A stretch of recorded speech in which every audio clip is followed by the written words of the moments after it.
ಈ ಥರ ಒಂದು ಹಾಡು ಬರುತ್ತೆ ಈ ಚಿತ್ರದಲ್ಲಿ ಅಂತ ಅಂದ್ಕೊಂಡೇ ಇರಲಿಲ್ಲ. ವೆಡ್ಡಿಂಗ್ ಸಾಂಗ್ ಮಾಡೋಣ, ಆ ಥರ ಮಾಡೋಣ, ಈ ಥರ ಮಾಡೋಣ ಅಂತ ತುಂಬ ಒಂದು 6, 7, 8, 10 ಆಪ್ಷನ್ಸ್ ಮೋಸ್ಟ್ಲಿ ಎಕ್ಸ್ಪ್ಲೋರ್ ಮಾಡಿದ್ದೀವಿ ಅನಿಸುತ್ತೆ. ಇಂಡಿಯನ್ ಫ್ಲೇವರಲ್ಲಿ ಮಾಡೋಣ, ಮದುವೆ, ತವಿಲ್ಲು, ಶೆಹನಾಯಿ ಅದೆಲ್ಲ ಪ್ರಾಬಬ್ಲಿ ಮಾಡಿ ಮಾಡಿ ಮಾಡಿ ನಮಗೆ ಬೋರ್ ಆಗಿ ಫೈನಲಿ ಒಂದು ಫ್ರೆಶ್ ಟೇಕ್ ತೊಗೊಳ್ಳೋಣ, ಇದೆಲ್ಲ ಬಿಟ್ಬಿಡೋಣ. ನಾವು ಇಂಡಿಯನ್ ರೆಗ್ಯುಲರ್ ಆಗಿ ಏನು ಮಾಡ್ತಾ ಇದ್ದಾರೆ ತಮಿಳ್ ಇಂಡಸ್ಟ್ರಿಯಲ್ಲಿ ಆಗಿರಲಿ ಅಥವಾ ತೆಲುಗಲ್ಲಿ ಸಿಚುವೇಶನ್ ಮೂವಿಯಲ್ಲಿ ಬೇರೆ ಬೇರೆ ಮೂವೀಸಲ್ಲಿ ನೋಡ್ತಾ ಇರ್ತೀವಲ್ವ. ಸೊ ಅದು ಸಿಮಿಲರ್ ಸಿಚುವೇಶನ್ ಬಂದಾಗ ಯಾವ ಥರ ಟ್ರೀಟ್ ಮಾಡ್ತಾರೆ ಆ ಥರ ಬೇಡ ಅಂತ ಹೇಳ್ಕೊಂಡು ಅಮೋರ ಅಂತ ಹಾಡನ್ನು ನಾವು ಅದು ಸೃಷ್ಟಿಸಿದ್ವಿ. ಇದಕ್ಕೆ ದೊಡ್ಡ ಥ್ಯಾಂಕ್ ಯು ಹೇಳೋವಂಥದ್ದು ಶಿವತೇಜ ಸರ್ಗೂ ಹಾಗೂ ಅಜಯ್ ಸರ್ಗೆ. ಅಷ್ಟು ಓಪನ್ ಮೈಂಡ್ ಇಟ್ಕೊಂಡು ದೇ ಆಕ್ಸೆಪ್ಟೆಡ್ ಈ ಥರ ಮೆಲಡಿ ಅಂತ. And amazingly it turned out to be a dance song. Expect ಮಾಡಿರಲಿಲ್ಲ. ಸೊ ಜರ್ನಿ ತುಂಬ ಚೆನ್ನಾಗಿತ್ತು. ಟ್ಯೂನ್ ಮಾಡಿದ ತಕ್ಷಣ ಲಿರಿಕ್ಸ್ ಬೇಕು ಅಂತ ಹೇಳಿದ್ರೆ ಹೆಸರು ಬಂದಿದೆ ನಾಗಾರ್ಜುನ ಶರ್ಮಾ ಅವ್ರದ್ದು. ಅವರು ಇದನ್ನು ತುಂಬ ಚೆನ್ನಾಗಿ ಬರೆದು ಬ್ಯಾಕ್ ಆ್ಯಂಡ್ ಫೋರ್ತ್ ತುಂಬ ಸರ್ತಿ ಮಾಡಿದ್ವಿ. ಹೆಂಗೆ ಬರೆಯೋದು, ಯಾವ ಥರ ಮಾಡಿದ್ರೆ ಕ್ಯಾಚಿ ಆಗಿರುತ್ತೆ ಅಂತ ಅವರು ಒಂದಷ್ಟು ತುಂಬ ಐಡಿಯಾಗಳು ಕೊಟ್ಟು I think at the end ತುಂಬ ಒಳ್ಳೆ ಪ್ರಾಡಕ್ಟ್ ಒಂದು ನಿರ್ಮಾಣ ಆಯಿತು. ತುಂಬ ಒಳ್ಳೆ ಹಾಡು ನಿರ್ಮಾಣ ಆಯಿತು. ಅದಾದಮೇಲೆ ಯಾರು ಹಾಡೋದು ಅಂತಾಯಿತು. ಸೊ ಅಷ್ಟು ಕಾಲ ನಾನೇ ಒಂದು ರಫ್ ಟ್ರ್ಯಾಕ್ ಹಾಡು ಇಟ್ಟಿದ್ದೆ. ಸೊ ಅದನ್ನೇ ಕೇಳಿ ಕೇಳಿ ನಾವು ಶೂಟಲ್ಲಾಗಿರಲಿ ಫೈನಲಿ ಕುನಾಲ್ ಸರ್ ಹಾಡಿದ್ರೆ ಹೇಗಿರುತ್ತೆ ಅಂತ ಆಯಿತು. ಅವ್ರು ತುಂಬ ವರ್ಷ ಆಗಿದೆ ಕನ್ನಡ ಇಂಡಸ್ಟ್ರಿಯಲ್ಲಿ ಹಾಡಿ. ಇನ್ಫ್ಯಾಕ್ಟ್ ಯಾವ ಭಾಷೆಯಲ್ಲೂ ಹಾಡಿ ತುಂಬಾ ವರ್ಷ ಆಗಿದೆ. ಆಲ್ಮೋಸ್ಟ್ 2015 ಆದಮೇಲೆ ಅವರೇ ಬ್ರೇಕ್ ತೊಗೊಂಡಿದ್ರು ಅಂತ ಹೇಳಿದರು. I think this will be one of his very first initial songs of his come back. ಹಾಗೆ ಬಟ್ ಅವರು ಬಾಂಬೆಗೆ ಹೋಗಿ ನಾವು ಹೋಗಿದ್ವಿ ಬಾಂಬೆಗೆ ರೆಕಾರ್ಡ್ ಮಾಡೋಕ್ಕೆ. ಅವರು ತುಂಬ ಖುಷಿಯಾಗಿ ರೆಕಾರ್ಡ್ ಮಾಡಿ ಅವ್ರಿಗೆ ಬಹಳ ಇಷ್ಟ ಆಗಿತ್ತು. ಅವ್ರ sweet he took his own sweet time. 1:30ಗೆ ಬಂದರು ಸ್ಟುಡಿಯೋಗೆ. 1:30 ಬಂದು ಹಾಡು ಕರೆಕ್ಟಾಗಿ ಬರೋ ತನಕ ರೆಕಾರ್ಡ್ ಮಾಡ್ತಾನೆ ಇದ್ರು. ಮಾಡಾದ್ಮೇಲೆ ನೀವು ಹೋಗು ಕೆಲಸ ಮಾಡು, ಮಿಕ್ಸಿಂಗ್ ಎಲ್ಲ ಆದಮೇಲೆ if you have anything that I want to dub again, if you want me to dub again ಅದನ್ನು ಮಾಡ್ತೀನಿ ಅಂತ ಹೇಳಿ we wanted some lines corrections. ಅದು ಎಷ್ಟೊಂದು ರೆಕಾರ್ಡಿಂಗ್ ಆಗಿ ಒಂದು 2 ತಿಂಗಳಾದಮೇಲೆ ವಿ ಕಾಲ್ಡ್ ಹಿಮ್. ಮ್ಯೂಸಿಕ್ ಹಾಂ ಕರ್ತಾವನ ಉಸ್ಮಿಗೆ ಅಂತ ಅವರು ಹೇಳಿ ಟ್ರ್ಯಾಕ್ ಭೇಜ್ದೋತು ಅಂತ.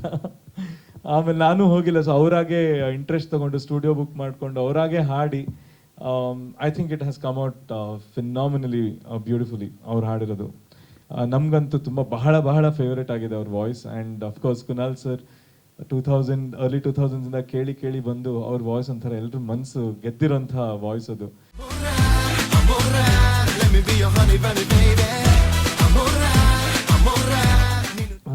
ನಾವು ತುಂಬ ಏನು ಹುಕ್ ವರ್ಡ್ ಇಟ್ಟರೆ ಚೆನ್ನಾಗಿರುತ್ತೆ ಅಂತ ನಾವು ಅದರದ್ದು ಪರ್ಮಿಟೇಷನ್ ಆ್ಯಂಡ್ ಕಾಂಬಿನೇಷನ್ಸ್ ಮಾಡ್ತಾನೆ ಇದ್ವಿ. ಸರ್ ಏನಾದ್ರು ಒಂದು ಸ್ಪ್ಯಾನಿಷ್ ಆರ್ ಆ ಥರ ಕೈಂಡ್ ಆಫ್ ಪ್ಯಾಲೆಟ್ ವರ್ಡ್ಸ್ನ ತಂದರೆ ಹೇಗಿರುತ್ತೆ ಅಂತ ತುಂಬ ಡಿಸ್ಕಸ್ ಮಾಡಿ ನಾವು ಏನೇನೋ ರಿಸರ್ಚ್ ಮಾಡಿದ್ವಿ. ಅಂದರೆ ಜನಕ್ಕೆ ಅರ್ಥನೂ ಆಗಬೇಕು, ಅದರ ಲವ್ ಇರಬೇಕು, ಇದನ್ನು ಹೆಂಗೆ ತಲುಪಿಸ್ಬೋದು ಅಂತ. ಅವಾಗ ನಮಗೆ ಅಮೋರ ಅನ್ನೋದಿಟ್ಟರೆ ಹೆಂಗಿರುತ್ತೆ. ಎಸ್, ಆ ಒಂದು ಪ್ಯಾಲೆಟ್ ಆಫ್ ವರ್ಡ್ಸಿಂದ ನಾವು ಇದನ್ನು ತಗೊಂಬಂದ್ವಿ. ಬಟ್ ಆಮೇಲೆ ಇದೊಂದು ಹಾಕ್ಬಿಟ್ಟು ಬೇರೆದು ಹಾಗೆ ಬಿಟ್ಬಿಟ್ರೆ ಕನ್ನಡಗೆ ಇದು ಕಾಂಬಿನೇಷನ್ ಆಗಬೇಕಲ್ವ. ಇದೊಂದು ವರ್ಡ್ ಇಟ್ಟು ಸ್ವಲ್ಪ ಇಂಗ್ಲೀಷ್ ತೊಗೊಂಬಿಟ್ರೆ ಹೆಂಗಿರುತ್ತೆ ಅಂತ ಡೈರೆಕ್ಟರ್ ಸರ್ ಪರ್ಮಿಷನ್. ಅವಾಗ ಸರ್ ಇಂಗ್ಲೀಷ್ ತರ್ಬೋದಾ, ಏನು ಮಾಡೋಣ ಇದಕ್ಕೆ? ಇಲ್ಲ ಸರ್ ನೀವು ಫುಲ್ ಫ್ರೀಡಮ್, ನನಗೆ ಸೌಂಡ್ ಆಗಬೇಕಷ್ಟೇ. ಫುಲ್ ಸಾಂಗ್ ಕೇಳಿದಾಗ ಈ ಸೌಂಡಿಂಗ್ ಕರೆಕ್ಟಾಗಿ ಮ್ಯಾಚ್ ಆಗಬೇಕು.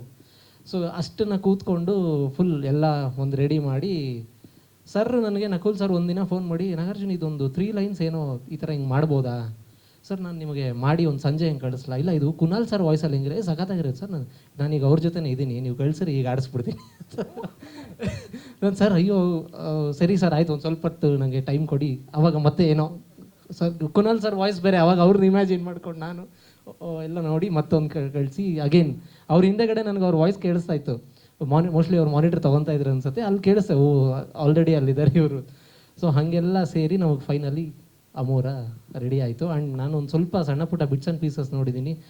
ಅಬ್ಸಲ್ಯೂಟಾಗಿ ಮುರಳಿ ಮಾಸ್ಟರ್ ಅದನ್ನು ಕೊರಿಯೋಗ್ರಾಫ್ ಮಾಡಿ ಆಫ್ಟರ್ ಬ್ಯಾಂಗಲ್ ಬಂಗಾರಿ ಸರ್ ಮತ್ತೆ ಸೆಕೆಂಡ್ ಸಾಂಗ್ ಬರ್ತಾ ಇದೆ.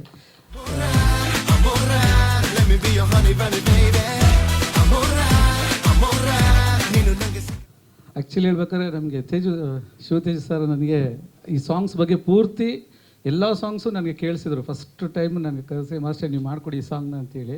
ಆಗಲೇ ಸಾಂಗ್ಸ್ ಕೇಳಿದಾಗಲೂ ಎಲ್ಲ ಸಾಂಗ್ಸ್ ಸೂಪರ್ ಆಗಿದೆ ಸಿನಿಮಾದಲ್ಲಿ. ಎಲ್ಲ ಸಾಂಗ್ಸ್ ತುಂಬ ಚೆನ್ನಾಗಿ ಮಾಡಿದ್ದಾರೆ. ಅದ್ರಲ್ಲಿ ಪರ್ಟಿಕ್ಯುಲರಾಗಿ ಈ ಸಾಂಗ್ ಅಷ್ಟು ಚೆನ್ನಾಗಿ ಬರೋಕ್ಕೆ ಮ್ಯೂಸಿಕ್ ಡೈರೆಕ್ಟ್ರು, ಒಂದು ಮ್ಯೂಸಿಕ್ ಸೂಪರ್ ಆಗಿದ್ರೇ, ಒಂದು ಲಿರಿಕ್ಸ್ ಸೂಪರ್ ಆಗಿದ್ರೇ, ಅದು ಎರಡೂ ಚೆನ್ನಾಗಿದ್ರೇ ಕೊರಿಯೋಗ್ರಫಿ ಅದೇ ಥರ ಚೆನ್ನಾಗಿ ಬರುತ್ತೆ. ಅದ್ರ ಜೊತೆಗೆ ನಮ್ಮ ಕ್ಯಾಮ್ರಾಮ್ಯಾನು ಯಾಕಂದರೆ ಸಪೋರ್ಟ್ ಇಲ್ಲ ಅಂದರೆ, ಒಬ್ಬ ಕ್ಯಾಮ್ರಾಮ್ಯಾನ್ ಜೊತೆಗೆ ಒಂದು ಸಪೋರ್ಟ್ ಇಲ್ಲ ಅಂದರೆ ಅದು ನಿಜವಲ್ಲೂ ಸಾಂಗ್ ಚೆನ್ನಾಗಿ ಬರೋದಿಲ್ಲ. ಅದ್ರ ಜೊತೆಗೆ ನಮ್ಮ ಹೀರೋಯಿನ್ ಇಬ್ಬರೂ ಈ ಸಾಂಗಲ್ಲಿ ಅಂತಲ್ಲ, ಈ ಹೊಗಳ್ತೀನಿ ಅಂತಲ್ಲ, ತುಂಬ ಚೆನ್ನಾಗಿ ಕಾಣ್ತಾರೆ. ತುಂಬ ಹೆಂಗೆ ಹೇಗೆ ಅಂದರೆ ಬೇರೆ ಥರನೇ ಕಾಣ್ತಾರೆ ಈ ಸಾಂಗಲ್ಲಿ. ಅಷ್ಟು ಚೆನ್ನಾಗಿ ಪಿಕ್ಚರೇಷನ್ ಆಗಿದೆ ಈ ಸಾಂಗು, ಅಷ್ಟು ಚೆನ್ನಾಗಿ ಮುದ್ದೆ ಡ್ಯಾನ್ಸ್ ಮಾಡಿದ್ದಾರೆ.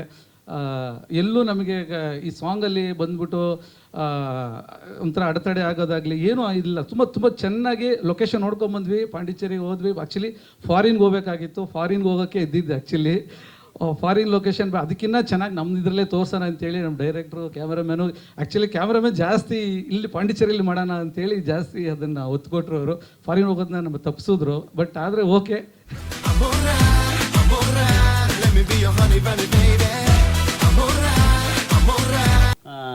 ಈ ಪಾರ್ಟ್ನರ್, ಈ ಸಿನಿಮಾ ಏನು ನೋಡಿದಿರಾ ಟೈಟ್ಲು, ಎಲ್ರಿಗೂ ಪಾರ್ಟ್ನರ್ ಅಂದರೆ ಏನು ಎಲ್ಲರಿಗೂ ಗೊತ್ತು. ಎಲ್ಲರಿಗೂ ಪಾರ್ಟ್ನರ್ ಇರ್ತಾರೆ. ಎಲ್ಲರೂ ನಾವು ಎಲ್ಲರೂ ಈ ಪಾರ್ಟ್ನರ್ ಅಂದರೆ ಲೈಫ್ ಟೈಮಲ್ಲಿ ಎಲ್ಲರಿಗೂ ಇದ್ದೇ ಇರ್ತಾರೆ. ಅದನ್ನೇ ಇಟ್ಟುಕೊಂಡು ನಮ್ಮ ಸುತ್ತಮುತ್ತ ನಡೆಯುವಂಥ ಒಂದು ವಿಷಯ ಇಟ್ಕೊಂಡು ಈ ಪಾರ್ಟ್ನರ್ ಸಿನಿಮಾ ಮಾಡಿದ್ದೀನಿ. ಈ ಸಿನಿಮಾದ ಬಗ್ಗೆ ನಾನು ನೆಕ್ಸ್ಟ್ ಪ್ರೆಸ್ ಮೀಟ್ನಲ್ಲಿ ಈ ಸಿನಿಮಾ ಪಾರ್ಟ್ನರ್ ಅಂದರೆ ಏನು ಅಂತೆಲ್ಲ ಹೇಳಕ್ಕೆ ಬರ್ತೀನಿ.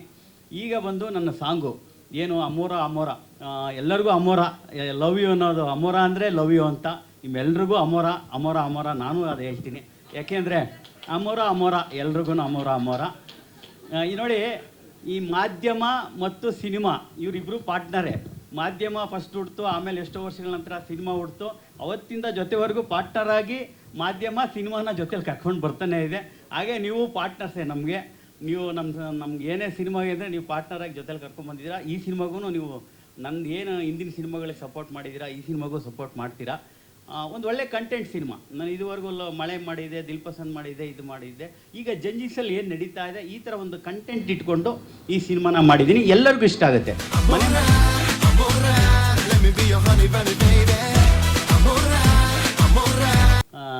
ಈ ಪಾರ್ಟ್ನರ್, ಈ ಸಿನಿಮಾ ಏನು ನೋಡಿದಿರಾ ಟೈಟ್ಲು, ಎಲ್ರಿಗೂ ಪಾರ್ಟ್ನರ್ ಅಂದರೆ ಏನು ಎಲ್ಲರಿಗೂ ಗೊತ್ತು. ಎಲ್ಲರಿಗೂ ಪಾರ್ಟ್ನರ್.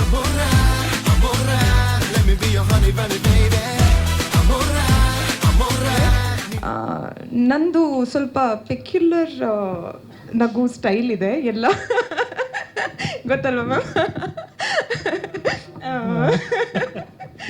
ಸೊ ನಮ್ಮ ಡೈರೆಕ್ಟ್ರು, ಪ್ರೊಡ್ಯೂಸರು, ನಮ್ಮ ಹೀರೋ ಎಲ್ಲರೂ ಅದೇ ಥರ ನಗಾಡಕ್ಕೆ ಸ್ಟಾರ್ಟ್ ಮಾಡಿದ್ದಾರೆ ಈಗ. ಸೊ ಈ ಥರ ನಗು, ನನ್ನ ಥರನೇ ನಗು ಕೇಳಿ ಬರ್ತಾ ಇದೆ ಎಲ್ಲಾದರೂ ಅಂತಂದರೆ ಪಾರ್ಟ್ನರ್ ಟೀಮ್ ಇರಬೇಕು ಅಲ್ಲೆಲ್ಲರೂ ಅಂತ ನೀವು ಅನ್ಕೋಬೋದು. ಫಸ್ಟ್ ಡೇ ಅಂತ ಹೇಳ್ತಾ ಇದ್ದೆ ಅಲ್ಲ, ಅವ್ರದ್ದು ಈ ಸ್ಟ್ರೇಟ್ ಫೇಸ್ ಮೇಲೆ ಹೋಗಬೇಡಿ ಆಯಿತಾ? Is not like that. ನಮ್ಮದು first day shoot, first shot ನನಗೆ ಪ್ರ್ಯಾಂಕ್ ಮಾಡಿ ಇಡೀ ಸೆಟ್ ಬಿದ್ದು ನಗಾಡಿದೆ. But I guess I should thank him.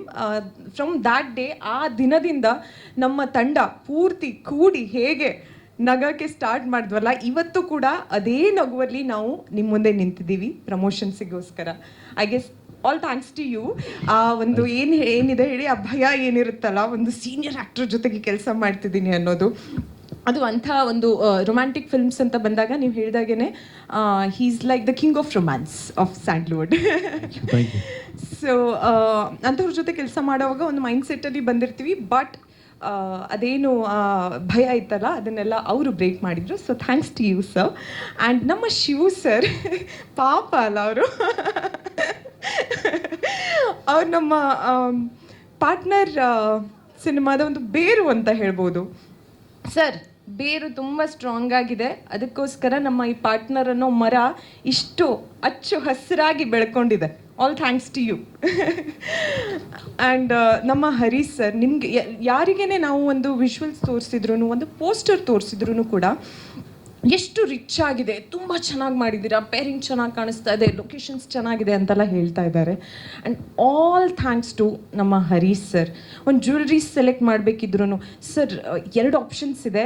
ಈ ಜ್ಯುವೆಲ್ರಿ ಐ ಗೆಸ್ ತುಂಬ ರಿಚ್ ಆಗಿ ಕಾಣಿಸುತ್ತೆ, ಚೆನ್ನಾಗಿ ಕಾಣಿಸುತ್ತೆ, ಬಟ್ ಸ್ವಲ್ಪ ಕಾಸ್ಟ್ಲಿ ಆಗ್ಬೋದು ಅಂತ ಹೇಳಿದ್ರೆ ಏನಿಲ್ಲ ಮೇಡಮ್ ತೊಗೊಳ್ಳಿ ಅದೇ ಪರವಾಗಿಲ್ಲ ಅಂತ ಹೇಳಿ ಪೂರ್ತಿ ಇದು ಒಂದು ಎಕ್ಸಾಂಪಲ್ ನಾನು ಹೇಳ್ತಿರೋದಷ್ಟೇ. ಪೂರ್ತಿ ಸಿನಿಮಾದಲ್ಲಿ ಅವರು ಹಾಗೇನೆ ಏನು ಕಾಂಪ್ರಮೈಸ್ ಆಗದೆ ನಮ್ಮ ಸಿನಿಮಾನ ಇಲ್ಲಿ ತನಕ ತಂದು ನಿಲ್ಲಿಸಿದ್ದಾರೆ. And Nakul, I don't know, Nakul, should I call you a music director, actor, or like what? You tell. For partner. Yeah. Big fan, Nakul. ಅವ್ರ ಸ್ಟುಡಿಯೋದಲ್ಲಿ ಕೂತು ಆ್ಯಕ್ಚುಲಿ ನೀವು ಆಲಾಪಾಲ ಮಾಡ್ತಾ ಇರ್ತೀರಲ್ಲ, ಓ ಗಾಡ್ ಗೂಸ್ ಬಂಪ್ಸ್ ಬರುತ್ತೆ ಲಿಟ್ರಲಿ. ಲೈಕ್ ವಿದೌಟ್ ಮ್ಯೂಸಿಕ್ ಅವ್ರದ್ದು just voice ಕೇಳಿದ್ರೇ, ಅವ್ರು ಹೇಳಿದಾಗೇ ನಾವು ಅವ್ರ ವಾಯ್ಸ್ ಕೇಳ್ಕೊಂಡೇ ಸಾಂಗ್ ಶೂಟ್ ಎಲ್ಲ ಮಾಡಿದ್ದು. ನಂತರ ತುಂಬಾ ರೀಸೆಂಟಾಗಿ ನಾವು ಕುನಾಲ್ ಸರ್ ವಾಯ್ಸ್ ಕೇಳ್ತಾ ಇರೋದು.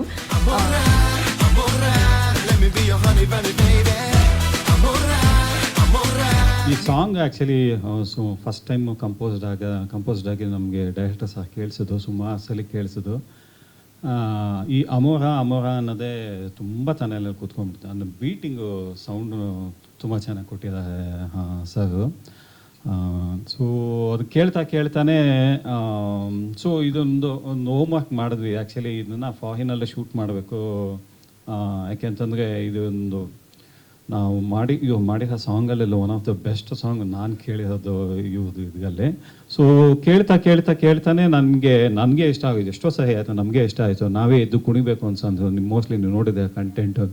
ಸೊ ಅಷ್ಟೇ ಚೆನ್ನಾಗಿ ಕುಣಿದಿರಿ, ನಾವೇ ಎಲ್ಲನೂ ಶೂಟಿಂಗ್ ಬಿಟ್ಟು ಕುಣಿದಿವಿ, ಆ ತರಹ ಕುಣಿದಿವಿ ಸಾಂಗ್ಸ್ಗಳನ್ನು. ಸೊ ಇದೊಂದು ಪ್ಲ್ಯಾನ್ ಮಾಡಿದ್ವಿ, ಏನು ಅಂತಂದರೆ ಫೈನಲ್ ಮಾಡಬೇಕು ಅಂತ ಹೇಳಿ ನಮ್ಮ ಪ್ರೊಡ್ಯೂಸರು ಆ್ಯಕ್ಚುಲಿ ಪ್ಲ್ಯಾನ್ ಮಾಡಿದ್ರು. ಸೊ ಅದಾದಮೇಲೆ ನಾನು ಹೇಳಿದೆ, ನಮ್ಮಲ್ಲೇ ಲೊಕೇಶನ್ಸ್ಗಳು ತುಂಬ ಚೆನ್ನಾಗಿದ್ದಾವೆ, ಇಂಡಿಯಾ ಬಿಟ್ಟು ಯಾಕೆ ಆಚೆ ಹೋಗೋಣ ಅಂತಂದು. ಇದೆ ಇಲ್ಲಿ ಇನ್ನೂ ಸುಮಾರು ನಮಗೆ ಎಕ್ಸ್ಪ್ಲೋರ್ ಆಗದೆ ಅಂತ ಸುಮಾರು ಲೊಕೇಶನ್ಸ್ ಇದ್ವಿ, ಯಾಕೆ ಮಾಡಬಾರ್ದು ಅಂತ ಫಸ್ಟು ಗೋವಾದಲ್ಲೇ ಅಂತ ಅಂದ್ಕೊಂಡು. ಗೋವಾ ನನಗೆ ಯಾಕೋ ಸ್ಯಾಟಿಸ್ಫೈ ಆಗಲಿಲ್ಲ. ಬೆಸ್ಟ್ ವಿಷುವಲ್ಸು ಆಲ್ರೆಡಿ ಎಲ್ಲ ಎಕ್ಸ್ಪೋಸ್ಡ್ ಆಗಿಬಿಟ್ಟಿದೆ. ಅನ್ಎಕ್ಸ್ಪೋರ್ಡ್ ವಿಷುವಲ್ ಟ್ರೈ ಮಾಡಬೇಕು ಅಂತೇಳಿ ನಾನು ಆ್ಯಕ್ಚುಲಿ ಪಾಂಡಿಚೇರಿಯಲ್ಲಿ ಸುಮಾರು ಶೂಟಿಂಗ್ ಮಾಡಿದ್ದೀನಿ.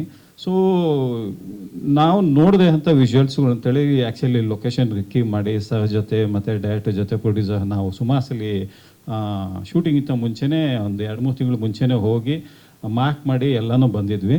ಸರ್ ಜೊತೆ ಇನ್ನೊಂದ್ಸಲಿ ಹೋಗಿ ಆ್ಯಕ್ಚುಲಿ ಮಾರ್ಕ್ ಮಾಡಿ ತುಂಬ ಮಾರ್ಕ್ ಮಾಡಿದ್ವಿ ಈ ಸಾಂಗ್ಗೆ. ಸೊ ಆ ಲೊಕೇಶನ್ ಎಲ್ಲ ಮಾರ್ಕ್ ಮಾಡಿ, ಸೊ ಇಂತಿಂಥ ಬಿಟ್ಟು ಇಂತಿಂಥ ಜಾಗದಲ್ಲಿ ಅಂತೇಳಿ ಇವು ಮಾರ್ಕ್ ಮಾಡಿಬಿಟ್ರು. So that shooting as it is ಹಾಗೆ ಶುರು ಆಯಿತು, ಚೆನ್ನಾಗಿ ಕೂಡ ಆಯಿತು. ಬಟ್ ಏನಂತಂದರೆ ಶೂಟಿಂಗ್ ಡೇನಲ್ಲಿ ಒಂದು ದಿವಸ ಪೂರ್ತಿ ಸಡನ್ನಾಗಿ ಮಳೆ ಬಂತು, ಇಡೀ ಫುಲ್ಲು ಮಳೆ ಬರೋಕ್ಕೆ ಶುರು ಆಯಿತು, ಕ್ಲೌಡ್ ಪೂರ್ತಿ ಕವರ್ ಆಗೋಯ್ತು. ಸೊ ಆಯ್ತಾ, ಓಕೆ ಇದು ಮೇ ಬಿ ಏನೋ ಒಂದು ದಿವಸ ಏನೋ ಕೈ ಕೊಡುತ್ತೆ ಅಂತ ಅಂದ್ಕೊಂಡ್ವಿ. ಒಂದು 11-12 ಗಂಟೆ ಅಷ್ಟೊತ್ತಿಗೆ ಕಂಪ್ಲೀಟ್ ವೆದರೇ ಚೇಂಜ್ ಆಗಿ ಮತ್ತೆ ಓಪನ್ ಆಯಿತು. ಸೊ ನಮಗೆ ಅದು ಭಾಳ ಪ್ಲಸ್ ಪಾಯಿಂಟ್ ಆಯಿತು, ಓಪನ್ ಆಗಿದ್ದು. ಅದರಲ್ಲೇ ಶೂಟ್ ಮಾಡೋಣ ಅನ್ಕೋತಿದ್ದೆ, ಬಟ್ ಇಲ್ಲ, ಓಪನ್ ಅಪ್ ಆಯಿತು. ಎಲ್ಲ ವೆಯ್ಟ್ ಮಾಡಿದ್ವಿ. ನನಗೆ ನಮ್ಮ ಪ್ರೊಡ್ಯೂಸರ್ ಸಾಥ್ ಕೊಟ್ಟರು. ಹೇಳಿದೆ, ಇಲ್ಲ ವೆಯ್ಟ್ ಮಾಡಿಬಿಟ್ಟೆ ತಗೊಳ್ಳೋಣ, ಇಲ್ಲ ವಿಷುವಲ್ಸ್ ಚೆನ್ನಾಗಿ ಬರಲ್ಲ ಇಲ್ಲ ಅಂತ ಅಂದ. ಸೊ ಹಾಗೆ ಆ ರೀತಿ ಪ್ಲ್ಯಾನ್ ಮಾಡಿ ತೆಗೆದ್ವಿ. ಸೊ ಅಲ್ಲಿ ಪಾಂಡಿಚೇರಿನಲ್ಲಿ ಏನು ವಿಷುವಲ್ಸ್ ನಾ ಆ್ಯಕ್ಚುಲಿ ಬೇರೆ ಸಿನಿಮಾಗೆ ಇದನ್ನು ಸುಮಾರು ಸಲ ಲೊಕೇಶನ್ ರೆಕ್ಕಿ ಮಾಡಿದ್ದೆ, ಅಲ್ಲಿ ಶೂಟ್ ಮಾಡೋಕ್ಕಾಗಲಿಲ್ಲ. ಏನೇ ಶೂಟ್ ಮಾಡೋಕ್ಕಾಗಲಿಲ್ಲ ಆ ಪ್ಲೇಸ್ನೆಲ್ಲನೂ ಇದರಲ್ಲಿ ಎಕ್ಸ್ಪ್ಲೋರ್ ಮಾಡಿದ್ದೀನಿ. ಅಲ್ಲಿ ಹೋಮ್ ವರ್ಕ್ ಮಾಡಿದ್ದು ಆ್ಯಕ್ಚುಲಿ ಇಲ್ಲಿ ವರ್ಕ್ ಆಗ್ತಿದೆ ಅದು. ಸೊ ತುಂಬ ಚೆನ್ನಾಗಿ ಬಂತು. ಐ ಥಿಂಕ್ ಎಲ್ಲ ಟೆಕ್ನಿಷಿಯನ್ಸ್ ಅದು ತುಂಬ ಚೆನ್ನಾಗಿ ಕೋಆಪ್ರೇಟ್ ಮಾಡೋದು. ನಮಗೆ ಮುರಳಿಯವ್ರ ಜೊತೆ ಸಾಕಷ್ಟು ಕೊರಿಯೋಗ್ರಫಿ ಮಾಡಿ ಅಂತ ಸಾಂಗ್ಗಳ ಸಾಕಷ್ಟು ಹಿಟ್ಸ್ ಇದ್ದಾವೆ. ಇದು ಕೂಡ ನಾನು ಗ್ಯಾರಂಟಿ ಹಿಟ್ಸು ಬಂದೇ ಕೊಡ್ತೀನಿ ನಾನು ನಿಮಗೆ. ಯಾಕೆಂತ ಒನ್ ಆಫ್ ದ ನಮ್ಗೆ ಶೂಟ್ ಮಾಡುವಾಗ ಕೇಳೋವಾಗ ನಮಗೆ ಅನ್ನಿಸ್ತೇ ಇರುತ್ತೆ. ಸೊ ನಾವೊಂದ್ಸಲಿ ಅದನ್ನೇ ನಾವು ಗುಣಗಾನ ಮಾಡ್ತಾ ಇರ್ತೀವಿ ಶೂಟಿಂಗ್ ಮಾಡೋವಾಗ ಅಂತಂದರೆ ಡೆಫಿನೆಟಾಗಿ ಒಂದು 3-4 ಸಲ ಕೇಳೋದು ಒಂದು ಗ್ಯಾರಂಟಿ ಇದನ್ನು ಗುಣಗಾನ ಮಾಡೇ ಮಾಡ್ತಾರೆ ಅನ್ನೋದು ಇದು. ಈ ಗ್ಯಾರಂಟಿ ಇವಾಗ ಇದೊಂದು ಈ ಪ್ರೆಸ್ ಮೀಟ್ ಆಗಿ ಆಚೆ ಹೋಗೋ ಗ್ಯಾರಂಟಿ ಅಮೋರ ಅಂದ್ಕೊಂಡೆ ಆಚೆ ಹೋಗ್ತಾರೆ ಅಂತ ನಾನು ಹೇಳಬಲ್ಲ. ಇದು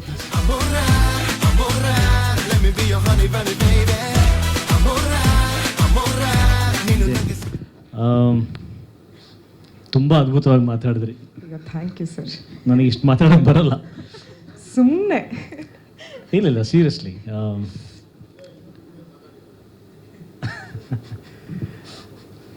ತುಂಬ ಖುಷಿ ಕೊಡುವಂಥ ಇವತ್ತು ಒಂದು ಅದ್ಭುತವಾದಂಥ ಸಂದರ್ಭ. ಪಾರ್ಟ್ನರ್ ಒಂದು ತುಂಬಾ ಹತ್ತಿರವಾಗಿರ್ತಕ್ಕಂಥ ಸಿನಿಮಾ ನನ್ನ ಮನಸ್ಸಿಗೆ. ಇನ್ಫ್ಯಾಕ್ಟ್ ಹೇಳಬೇಕು ಅಂದರೆ ನನ್ನ ಹೃದಯದ ಒಂದು ಪಾರ್ಟ್ ಅದರಲ್ಲಿ 2 ಪೀಸಸ್ ಮಾಡಿ ಇಲ್ಲಿ ಹಾಕಿದ್ದೀವಿ. ಒಂದು ರೀತಿಯಿಂದ ಒಂದು ಸ್ಮಾಲ್ ಹಾರ್ಟ್ ಟ್ರಾನ್ಸ್ಪ್ಲಾಂಟ್ ಆಗಿದೆ ಅಂತ ಹೇಳ್ಬೋದು. ಆರಾಮಾಗಿದ್ದೀರಲ್ವಾ? ಯಾ ಫೈನ್ ಫೈನ್ ಫೈನ್. ಅಲ್ಲ, ತುಂಬ ದೊಡ್ಡ ಹೃದಯ ಇದೆ ನಂದು. ದೇವರೊಂದು ಸ್ವಲ್ಪ ಎಕ್ಸ್ಟ್ರಾ ಲಾರ್ಜ್ ಹಾರ್ಟ್ ಕೊಟ್ಟಿದ್ದಾನೆ. ಸೊ ಅದರಲ್ಲಿ ಒಂದು ಸ್ಮಾಲ್ ಗೋಲ್ಡನ್ ಪೀಸಸ್ ಅಲ್ಲಿ ಇಟ್ಟಿದ್ದೀವಿ. ಅಷ್ಟು ಹತ್ತಿರವಾಗಿರ್ತಕ್ಕಂಥ ಸಿನಿಮಾ ಇದು. ಸಿನಿಮಾ ಕಥೆ ಕೇಳಿದ್ದು ಆ ದಿನ, ಕಥೆ ಕೇಳಾದ್ಮೇಲೆ ಪ್ರೊಡ್ಯೂಸರ್ ಜೊತೆಗೆ ಆಗಿರ್ತಕ್ಕಂಥ ಮಾತುಕತೆ, ನಕುಲ್ ಅವ್ರ ಜೊತೆಗೆ ನಮ್ಮ ಆಫೀಸಲ್ಲಿ ಆಗಿರ್ತಕ್ಕಂಥ ಮಾತುಕತೆ,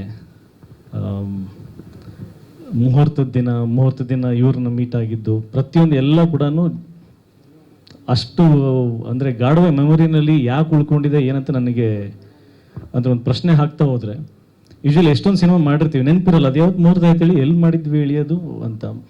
ಕೆಲವೊಂದು ಸಿನಿಮಾಗಳದ್ದು ಅಂದರೆ ಇನಿಷಿಯಲ್ ಸ್ಟೇಜಸ್ ಇರುತ್ತಲ್ಲ, ಇನ್ನೂ ಗಾಢವ ನೆನಪಲ್ಲಿ ಉಳ್ಕೊಂಡಿರುತ್ತೆ. ಐ ಥಿಂಕ್ ಅದು ಅಲ್ಲಿಂದಾನೇ ಒಂದು ಸೈನ್ಸ್ ಕೊಡ್ತಾ ಹೋಗಿರುತ್ತೆ, ಈ ಸಿನಿಮಾ ಏನೋ ಒಂದು ಮ್ಯಾಜಿಕ್ ಕ್ರಿಯೇಟ್ ಮಾಡುತ್ತೆ ಅಂತ. ಈಗಲೂ ಕೂತ್ಕೊಂಡು ನಾವು ನೆನೆಸ್ಕೊತಾ ಇದ್ರೆ ಎಲ್ಲ ಮೂಮೆಂಟ್ಸು ಅಷ್ಟು ಬ್ಯೂಟಿಫುಲ್ಲಾಗಿ ಸ್ಟಾರ್ಟ್ ಆಗಿದೆ. ನಾವು ಎಲ್ಲ ಇಷ್ಟು ಚೆನ್ನಾಗಿ ನಗ್ನಗ್ತಾ ಇವತ್ತು ಕೂತ್ಕೊಂಡು ನಮ್ಮಲ್ಲಿ ಒಂದು ಒಗ್ಗಟ್ಟು ಕಾಣಿಸ್ತಾ ಇದೆ. ಎಲ್ಲರೂ ಒಂದು ಪಾರ್ಟ್ನರ್ಸ್ ಥರ ಅಷ್ಟು ಚೆನ್ನಾಗಿದ್ದೀವಿ ಅಂತಂದರೆ ನಿಮಗೆ ಇವತ್ತು ಕಾಣಿಸ್ತಾ ಇದೆ, ನಮಗೆ ಡೇ 1 ಇದೆ ಅದು. So it's not new to us. ಎಲ್ಲ ಸಿನಿಮಾ ವೇದಿಕೆಗಳು ಹೀಗಾಗಬೇಕು ಅಂತ ಅನ್ನಿಸ್ತಾ ಇದ್ದಿಲ್ಲ. ನಾನು ಇಲ್ಲಿ ಕೂತ್ಕೊಂಡು ನೋಡಬೇಕಾದ್ರೆ ನನಗೆ ಅದು ಫೀಲ್ ಬಂದಿದ್ದು, ಯಾಕೆ ಎಲ್ಲ ಟೀಮಲ್ಲೂ ಇದೇ ಥರದ್ದು ಒಂದು ನಗು, ಇದೇ ಥರದ್ದು ಒಂದು ಯೂನಿಟಿ ಕಾಣಿಸ್ಬೇಕಲ್ಲ ಅಂತ ನನಗೆ. ಅಂದರೆ ಅಷ್ಟು ಚೆನ್ನಾಗಿ being A part of this cinema team ನನಗೆ ಅದು ಅನಿಸಿಕೆ ಅಲ್ಲಿ ಬರ್ತಾ ಇತ್ತು. ಅದಕ್ಕೆ ಬಹುಶಃ ನನ್ನ ಹಾರ್ಟಲ್ಲಿ ಇಟ್ಟಿದ್ದೀನಿ ಅಂತ ಅನ್ಸುತ್ತೆ ಡೇ 1 ಯಾವಾಗ ಪ್ರೀತಿಯಲ್ಲಿ ಬಿದ್ವಿ ಅಂತ ಗೊತ್ತಿರಲ್ಲ, ಅದೇ ರೀತಿ ಈ ಪಾರ್ಟ್ನರ್ ಸಿನಿಮಾ ಯಾವಾಗ ನಮ್ಮ ಒಲವು ಸ್ಟಾರ್ಟ್ ಆಯಿತು, ಯಾವಾಗ ಅದು ಒಂದು ಅಭಿಮಾನ ಈ ಪ್ರೀತಿ ಈ ಟೀಮ್ ಮೇಲೆ ಸ್ಟಾರ್ಟ್ ಆಯಿತು ಅನ್ನೋದು ಲೆಕ್ಕ ಹಾಕ್ತಾ ಹೋದರೆ ಇಟ್ಸ್ ಫ್ರಮ್ ಡೇ 1. ತುಂಬ ಕಾನ್ಫಿಡೆನ್ಸ್ ಇದೆ ನನಗೆ ಈ ಸಿನಿಮಾ ಮೇಲೆ, ತುಂಬ ಪ್ರೀತಿ ಇದೆ, ತುಂಬ ಅಭಿಮಾನ ಇದೆ. ನಾನು ನನ್ನ ಕರಿಯರ್ ಗ್ರಾಫ್ನಲ್ಲಿ ಎಲ್ಲ ಸಿನಿಮಾಗಳನ್ನ ನೋಡ್ಕೊಂಡು ಬಂದರೆ ಏನು ಮಾಡೋಕ್ಕೆ ಹೊರಟಿದ್ದೀನಿ, ಆ ಸಿನಿಮಾದಲ್ಲಿ ಏನು ಮಾಡಿದ್ದೀನಿ ಅಂತ ನನ್ನ ಒಂದ್ಸಲ ಮೆಲುಕು ಹಾಕಿದರೆ ಟಿಲ್ ಪಾರ್ಟ್ನರ್ವರೆಗೂ ಯಾವಾಗಲೂ ಒಂದು ಉದ್ದೇಶ ಇರುತ್ತೆ, ಒಂದು ಗುರಿ ಇರುತ್ತೆ. ಸೇಮ್ ನಾನು I am huge fan of doctor Rajkumar ಆಗಿರ್ಬೋದು, ವಿಷ್ಣು ಸರ್ ಆಗಿರ್ಬೋದು, ದೊಡ್ಡ ದೊಡ್ಡ ಲೆಜೆಂಡ್ಸ್ ಎಲ್ಲ, ಶಂಕರ್ ನಾಗ್ ಅವ್ರದ್ದೆಲ್ಲ ನಾನು ಒಂದು ಚಿಕ್ಕವನಿದ್ದಾಗ ಏನು ಮಾಡ್ತಾರೆ ಸಿನಿಮಾದಲ್ಲಿ ಅವ್ರ ಕಡೆಯಿಂದ, ಅಂದರೆ ಅವ್ರ ಥಾಟ್ ಪ್ರೊಸೆಸ್ ಏನಿರುತ್ತೆ ಸಿನಿಮಾ ಮಾಡಬೇಕಾದ್ರೆ ಅಂತ ಒಂದು ಚಿಕ್ಕದೊಂದು ರಿಸರ್ಚ್ ಕಲಾವಿದನ ಆಗೋಕ್ಕೂ ಮುಂಚೆಯಿಂದನೂ ಅದನ್ನು ಮಾಡಿದ್ದೀನಿ. ಸಿನಿಮಾ ಆದಮೇಲೆ ಇನ್ನೂ ಜಾಸ್ತಿ ಗಾಢವಾಗಿ ಅರ್ಥ ಮಾಡ್ಕೊಂಡಿದ್ದೀನಿ. ಅದು ಬಹುಶಃ ಆ ಥರದ್ದೊಂದು ಮನಸ್ಥಿತಿ ಇಟ್ಕೊಂಡು ನಾನು ಸಿನಿಮಾ ಮಾಡ್ತಾ ಇರೋದ್ರಿಂದ ನಾನೇನು ಮಾಡ್ತಿದ್ದೀನಿ ಅಂತ ಯೋಚನೆ ಮಾಡಿದ್ರೆ ನನಗೆ ತುಂಬ ಹೆಮ್ಮೆ ಅನ್ಸುತ್ತೆ. ಏನಂತಂದರೆ ಹ್ಯೂಮನ್ ವ್ಯಾಲ್ಯೂಸ್, ಹ್ಯೂಮನ್ ಎಮೋಷನ್ಸ್ ಅದು ಎಲ್ಲವನ್ನು ತುಂಬ ನೀಟಾಗಿ ಹೇಳ್ಕೊಡ್ಬೇಕಂತ ಸಿನಿಮಾ ನೋಡ್ಕೊಂಡು ಆಚೆ ಬಂದ ಮೇಲೆ ನಮ್ಮ ರಿಯಲ್ ಲೈಫ್ ಕ್ಯಾರೆಕ್ಟರ್ ಆಗಿರ್ಬೋದು ಅಥವಾ ಸಿನಿಮಾನಲ್ಲಿ ನಾವು ಆ್ಯಕ್ಟ್ ಮಾಡೋಂಥ ಕ್ಯಾರೆಕ್ಟರ್ ಆಗಿರ್ಬೋದು, ಎಲ್ಲೋ ಒಂದು ಕಡೆ ಇನ್ಸ್ಪೈರ್ ಮಾಡಬೇಕು. ಯಾವುದೋ ಒಂದು ಮಗನಿಗೋ ಅಥವಾ ಒಂದು ಲವರಿಗೋ, ತಂದೆಗೋ, ತಾಯಿಗೋ, ಯಾವುದೇ ಒಂದು ಸಂಬಂಧಗಳಿರ್ಬೋದು, ಒಂದು ಇಂಚೂರು ಲೈಟಾಗಿ ಹಾರ್ಟಿಗೆ ಆದರೂ ಟಚ್ ಆಗಬೇಕು, ಒಂಚೂರು ಇನ್ಸ್ಪೈರ್ ಮಾಡಬೇಕು ಹೊರತು ಎಲ್ಲೂ ಕೂಡ ಡಿಮೋಟಿವೇಟ್ ಮಾಡಬಾರ್ದು ಅಥವಾ ರಾಂಗ್ ಟ್ರ್ಯಾಕ್ ಹಿಡಿಯುವಂಥ ಕ್ಯಾರೆಕ್ಟರ್ಸ್ಗಳಾಗಿರ್ಬಾರ್ದು. ಇದು ನನ್ನ ಉದ್ದೇಶ. ನಾನು ಎಷ್ಟು ಸಿನಿಮಾ ಮಾಡಿದ್ದೀನಿ, ಎಷ್ಟು ದುಡ್ದಿದ್ದೀನಿ, ಎಷ್ಟು ದುಡ್ದಿಲ್ವೋ, ಏನೇನು ಕಳ್ಕೊಂಡಿದ್ದೀನಿ, ಏನೇನು ಪಡ್ಕೊಂಡಿದ್ದೀನಿ ಎಲ್ಲ ಅನ್ನೋದಕ್ಕಿಂತ ನನ್ನ ಸಿನಿಮಾಗಳಲ್ಲಿ ಎಮೋಷನ್ಸ್ ಕೊಟ್ಟಿದ್ದೀನಿ. ಎಮೋಷನ್ಸ್ ಅನ್ನೋ ಒಂದು ಟ್ರೆಷರ್ನ ಆಡಿಯನ್ಸ್ ಸಿನಿಮಾ ನೋಡ್ಕೊಂಡು ಹೋದ್ಮೇಲೆ ಅವ್ರ ಮನಸ್ಸಲ್ಲಿ ಶಾಶ್ವತವಾಗಿ ಇಟ್ಕೊಂಡು ಹೋಗುವಂಥ ಎಮೋಷನ್ಸ್ ಕೊಟ್ಟಿದ್ದೀನಿ, ಅದ್ರ ಸೀಲ್ ಹೊಡೆದಿದ್ದೀನಿ. ಅದೇ ಥರ ಎಮೋಷನ್ ಪಾರ್ಟ್ನರ್ ಸಿನಿಮಾದಲ್ಲಿ ಅದ್ಭುತವಾಗಿ ನಾಟ್ ಓನ್ಲಿ ಮೀ, ಅದು ಬೃಂದವ್ರ ಕ್ಯಾರೆಕ್ಟರ್ ಆಗಿರ್ಬೋದು, ನನ್ನ ಕ್ಯಾರೆಕ್ಟರ್ ಆಗಿರ್ಬೋದು, ಮನಸ್ಸಿಗೆ ಅಷ್ಟು ನಾಟು ಅಂತ ಅಂದರೆ ಒಂದು ಅಚ್ಚು ಹೊಡೆಯೋ ಥರ ಅಷ್ಟು ಬ್ಯೂಟಿಫುಲ್ ಎಮೋಷನ್ಸ್ನ ಡೆಫಿನೆಟ್ಲಿ ಸಿನಿಮಾ ನೋಡ್ಕೊಂಡು ಹೋದ್ಮೇಲೆ ಕ್ಯಾರಿ ಮಾಡ್ತಾರೆ. ಆ ಥರದ್ದು ಒಂದು ಟ್ರೆಷರ್ ಈ ಸಿನಿಮಾದಲ್ಲಿದೆ. ಸೊ ಹಾಗಾಗಿ ನಂಗೆ ತುಂಬ ಹೆಮ್ಮೆ ಇದೆ, ತುಂಬ ಖುಷಿ ಇದೆ. ಈಗ ಮೊದಲನೇ ಹೆಜ್ಜೆ ಆಡಿಯನ್ಸಿಗೆ ನಾವು ನಮ್ಮ ಸಿನಿಮಾದ ವಿಷಯಗಳನ್ನ ಹೇಳೋಕೆ ಹೊರಟಿರೋದ್ರಲ್ಲಿ ಈಗ ಈ ಅಮೋರ ಸಾಂಗ್ ಫಸ್ಟ್ ಕೊಡುಗೆ ಆಡಿಯನ್ಸಿಗೆ ನಮ್ಮ ಕಡೆಯಿಂದ ಕೊಡ್ತಾ ಇರೋದು. Thank you Nakul sir. First day ಆಫೀಸಲ್ಲಿ ನಾವು ಕೂತ್ಕೊಂಡು ಮಾತಾಡಿದ್ವಿ, ನಮ್ಮ ಕಾಂಬೋ ಫಸ್ಟ್ ಟೈಮ್ ನಾವು ಮಾಡ್ತಾ ಇದ್ದೀವಿ, ಇದು ಹಿಟ್ ಆಗಬೇಕಂತ ಒಬ್ರಿಗೊಬ್ರು ನಾವು ಚಾಲೆಂಜ್ ಮಾಡೋದು ಹ್ಯಾಂಡ್ ಶೇಕ್ ಮಾಡ್ಕೊಂಡ್ವಿ. We have to do some magic, some blockbuster song ಅಂತ. ಆ ಎಲ್ಲ ಪಾಸಿಬಿಲಿಟೀಸ್, ಆ ಎಲ್ಲ ಕಳೆ ಇವತ್ತು ಕಾಣ್ತಾ ಇದೆ. ಅಂದರೆ ನಾವು ಮೊಬೈಲಲ್ಲಿ ನೋಡ್ತಾ ಇದ್ವಿ, ಆಡಿಯೋ ರಿಲೀಸ್ಗೂ ಮುಂಚೆ ಏನೇನು ಮಾಡಬೇಕು ಎಲ್ಲ ಇವ್ರ ಮನೇಲೇ ಕೂತ್ಕೊಂಡು ನಾವು ಕೆಲಸ ಮಾಡೋದು. ಆ್ಯಕ್ಚುಲಿ ಇವ್ರಿಗೆ HM ಅಂತ ಇಟ್ಟಿವಿ, ಹೆಡ್ ಮಿಸ್ಟ್ರೆಸ್. ನಮಗೆಲ್ಲರೂ ಮಕ್ಕಳ ಥರ ಕೂಡ್ಸ್ಕೊಂಡಿರ್ತಾರೆ ಇವ್ರ ಮನೆಯಲ್ಲೇ.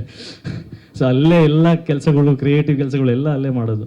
ಸೊ ಮಾಡ್ಬೇಕಾದ್ರೆ ನಮಗೊಂದು ಒಂದು ಖುಷಿ ಅನ್ನೋದಿತ್ತು. ಬಟ್ ಈಗ ನೆಕ್ಸ್ಟ್ ಬಿಗ್ ಸ್ಕ್ರೀನಿಗೆ ಬಂದಿದೆ, ಈಗ ಎಕ್ಸ್ಟ್ರಾ ಎಕ್ಸೈಟ್ಮೆಂಟ್ ಬಂದಿದೆ. ಇಲ್ಲಿ ಕೂತ್ಕೊಂಡು ನಮ್ಮ ಬೃಂದವ್ರಿಗೆ ಹೇಳ್ತಿದ್ದೆ, ಬಿಗ್ ಸ್ಕ್ರೀನಲ್ಲಿ ಎಷ್ಟು ಚೆನ್ನಾಗಿ ಕಾಣ್ತಾ ಇದೆ ಅಂತ. ನಾ ಇವಾಗ ಇನ್ನೊಂಚೂರು ದೊಡ್ಡ ಡ್ರೀಮ್ ಬರ್ತಾ ಇರೋದು ಏನಂತ ಥಿಯೇಟ್ರಲ್ಲಿ ನೋಡಬೇಕು. ಫಾರ್ ಶ್ಯೂರ್ ನನಗೆ ಗ್ಯಾರಂಟಿ ಇದೆ, this is going to be big. Day ಒನ್ನೇ ಇನ್ನೊಂದು ಹಾಕ್ಬಿಟ್ವಿ ನಾವು ಪೋಸ್ಟರ್ನಲ್ಲೇ, blockbuster song releasing on this date ಅಂತ. ಸೊ ನಮ್ಮ ಕಾನ್ಫಿಡೆನ್ಸ್ ಅದು ಇವತ್ತು, ಅಂದರೆ ಅವತ್ತೇ ಗೊತ್ತಿತ್ತು ಬ್ಲಾಕ್ ಬಸ್ಟರ್ ಆಗುತ್ತೆ ಅಂತ. ಇವತ್ತು ಇನ್ನೂ ಹೆಚ್ಚಾಗಿ ನಂಬಿಕೆ ಬಂದಿದೆ. ಆ್ಯಂಡ್ ಎಲ್ಲರೂ ಬರೆದಿಟ್ಕೊಳ್ಳಿ, this is going to be definitely a blockbuster song. Let me be your honey bunny.